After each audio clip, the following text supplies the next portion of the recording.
हाय, नमस्कार. मी सुनीता. सगळ्या माझ्या गोडताईंचं, मैत्रिणींचं आपल्या पुन्हा एका नवीन व्हिडिओमध्ये अगदी मनापासून स्वागत करते. सर्वांना श्री स्वामी समर्थ. तुमचा सगळ्यांचा आजचा दिवस खूप छान, मस्त, आनंदाचा आणि आरोग्याचा जावो अशी स्वामींच्या चरणी प्रार्थना करते आणि आजच्या व्हिडिओला सुरुवात करते. कशा आहात तुम्ही सगळ्याजणी? खूप छान, मस्त आणि मजेत असणार. तर गावाहून काही भाजीपाला वगैरे आणलेला होता. तो आधी म्हटलं आपण स्वयंपाकाला वगैरे सुरुवात करायच्या आधी काय-काय भाज्या आणलेल्या आहेत, तर ते अ, आता खाली करून घेत आहे. मागे 1-2 दिवसासाठी हे गावी गेलेले होते, तर तिकडनं येताना कसं गावाकडे भाजीपाला वगैरे खूप छान मस्त भेटतो आणि स्वस्तही भेटतो. तर त्यासाठी येताना थोडाफार जर घेऊन आलो तर मग बरं पडतं आपल्यालाही. इकडे कसं जरा महाग आणि व्यवस्थित पण भेटत नाही शहरामध्ये. पण गावाकडे अगदी छान भाज्या भेटतात आणि हिवाळ्यात भाज्या म्हटल्या म्हणजे खूप जास्त स्वस्तही असतात.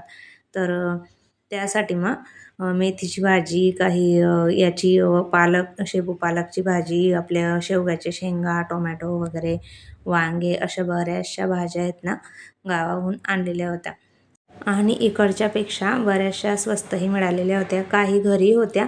वांगे वगैरे घरी होते ना, टोमॅटो तर आमच्या आईने दिलेले होते आणि काही भाजीपाला चोपड्यावरून यांनी खरेदी करून आणलेला होता. जोपर्यंत आमच्या गावावरून येतो ना, ट्रॅव्हल्सला थोडा उशीर असतो. मग तेवढ्या वेळामध्ये आपलं जे काही घ्यायचं वगैरे असलं ते आपण घेऊ शकतो. तर तिकडनंच मग घेऊन आलेले होते. तर भरिताचे वांगे मेन म्हणजे इतके छान आणि मस्त भेटतात ना गावाकडे. इकडे तर खूप जास्त महाग आहेत, म्हणजे ₹120 किलोने तरी असतीलच आहेत इकडे. आणि गावाकडे 50ला 1.5 किलो हे भरिताचे वांगे होते आणि मस्त छान आहेत वांगे. आणि मेन म्हणजे हिवाळ्यामध्ये भरीत खाण्याची मज्जा काही वेगळीच असते. तर आमच्या इकडे तरी पार्टी वगैरे काही असलं ना, आम्ही तरी 31च्या पार्टीला वांग्याचं भरीतच करायचो आणि खूप छान मस्त मज्जाही यायची. तर करेल तुमच्यासोबत आता शेअर. आणि मेन म्हणजे आपल्या खानदेशातलं फेमस आहे वांग्याचं भरीत आणि पुरी. तर बराचसा भाजीपाला आणलेला होता, तो सगळा खाली करून घेतला. आणि ही जी मिठाई आहे आमच्या गावाकडची, मी बऱ्याच वेळेला तुम्हाला दाखवलेली आहे, की आमच्या इकडे कलाकंद खूप छान भेटतं फोडण्यात त्याला आणि त्याची चव तर इतकी छान असते ना, मस्त एक नंबर मिठाई असते आमच्या इकडची. फेमस मिठाई आहे ही. तर दरवेळेस आमचे आप्पा मात्र वेदू-सिद्धून त्यांच्यासाठी हे मिठाई पाठवल्याशिवाय राहत नाही. आणि त्याही गावाहून कोणी येणार असलं तर मेन म्हणजे तेच विचारतात आधी, की काय-काय आणलेलं आहे, कलाकंद पाठवलेला आहे किंवा नाही आमच्यासाठी असं. तर दरवेळेस पाठवतच असतात आप्पा यांच्यासाठी. पालेभाज्या या आपल्या शरीरासाठी खूप चांगल्या आणि फायदेशीरही असतात.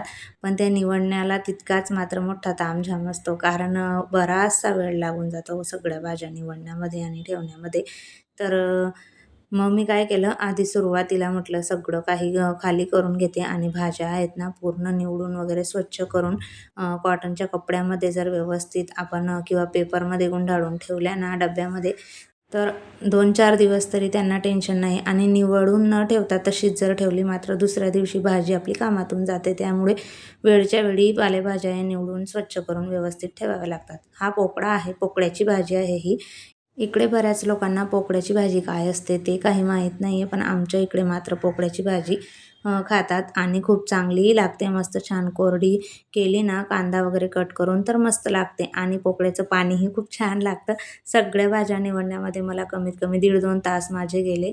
मात्र काम झालं 3-4 दिवसाचं. तशाच जर ठेवल्या असत्या तर मात्र मला भाज्या माझ्या खराब वगैरे झाल्या असत्या. आणि वेळच्या वेळी जर असल्या ना भाज्या तर मग आपल्याला पटकन बनवूनच घ्याव्या लागतात, नाहीतर मग त्या टिकत नाही जास्त दिवस. त्यामुळे स्वच्छ वगैरे करून ठेवलेले आहेत. जेव्हा करायच्या असतील तेव्हा पटकन मग आपण करू शकतो.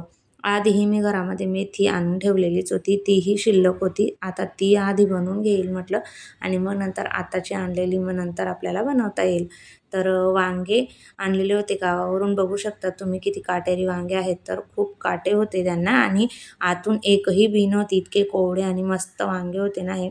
आणि हे वांगे आहेत ना, अख्खे आपण नुसते लसूण आणि लाल तिखटची चटणी वगैरे करून जर केले तर खूप छान मस्त होतात सुक्के.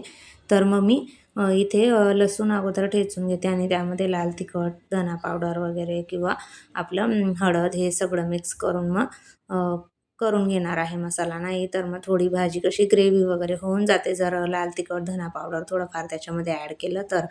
चवीप्रमाणे मीठ वगैरे टाकून व्यवस्थित छान चटणी आहे ना ती खलबत्त्यामध्येच कुटून घेणार आहे.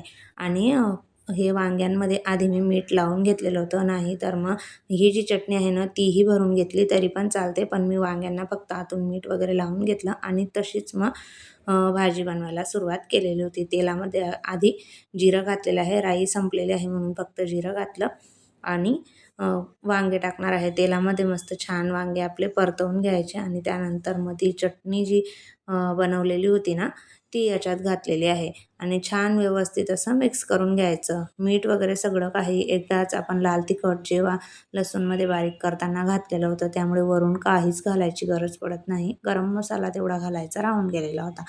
गरम मसाला घातलेला आहे आणि छान व्यवस्थित असे वांगे मस्त त्या लाल तिखटमध्ये परतवून घेतलेलं आहे. थोडं पाणी घातलेलं आहे आणि थोडंसं हलकं मीठ घातलेलं आहे मी अजून वरून, पाणी घातलेले असल्यामुळे.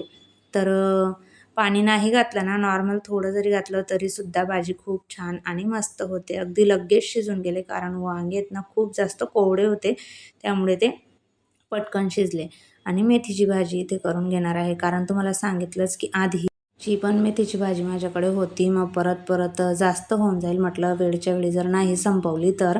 आणि वेळच्या वेळी पालेभाज्या या संपवाव्याच लागतात, म्हणून मग मी तव्यावरती अशा पद्धतीने कांदा, जिरं, लसूण वगैरे याचं बारीक कट करून घेतलेलं होतं. मस्त छान फोडणी वगैरे देऊन घेतली. बारीक कट करून घेतलेला टोमॅटोही घातलेला होता आणि तव्यावरची मेथीची भाजी तर इतकी छान आणि मस्त लागते ना. आणि तव्यावरती जर ज्यावेळेस आपण मेथीची भाजी करतो ना त्यावेळेस त्याला ना तांदळाच्या भाकरीसोबत करून बघा. जर एखाद्या वेळेस तुम्ही तांदळाची भाकर खात नसाल तर मग करून बघा, इतकी छान आणि मस्त होते ना. पटकन अशा 2 भाज्या बनवून झालेल्या होत्या आणि गुलाबजामुन होते सोबतच. ह्या ज्या दिसत आहेत ना तुम्हाला, ह्या मुळ्याच्या डिंगऱ्या आहेत. आमच्या इकडे त्यांना डिंगऱ्या म्हणतात. तर ते आहे आणि चपाती. मस्त छान दुपारचा ना अशी स्पेशल मस्त असं चांगला बेत झालेला होता जेवणाचा. दोघंही भाज्या खूप छान आणि मस्त झालेल्या होत्या. त्यानंतर दुपारनंतर ना पुढे मी झलक तुम्हाला दाखवलीच की आपल्या जास्वंदाच्या झाडाला किती मस्त छान असं फूल आज आलेलं आहे. खूप जास्त दिवसांनी फूल आलेलं होतं. ते मेन म्हणजे कटिंग करल्यामुळे. ज्यावेळेस आपण झाडांची कटिंग करतो ना तेव्हा मस्त छान फाटे फुटतात आणि कळ्याही येतात झाडांना. तर छान फूल आलेलं होतं. चला म्हटलं तुमच्यासोबत शेअर करते. गुलाबालाही कळी आलेली होती, पण ही कळी ना वेदूकडून तुटली वाटतं, नाहीतर मस्त छान असं फूल आता गुलाबालाही आलंच असतं. तर मस्त छान आता जास्वंदाला फूल आलेलं आहे आणि सदाफुली आता वरती ठेवून दिलेली असल्यामुळे खूप जास्त वर आहे. तर चला ताईंनो, व्हिडिओचा एंड करते. व्हिडिओ कसा वाटला कमेंट करून नक्की सांगा. सोबतच नेहमीप्रमाणे आवडला असेल तर लाईक करा, शेअर करा, कमेंट करा. पहिल्यांदा बघत असाल तर प्लीज आपल्या चॅनलला सबस्क्राईब करा आणि असेच नवीन व्हिडिओ बघत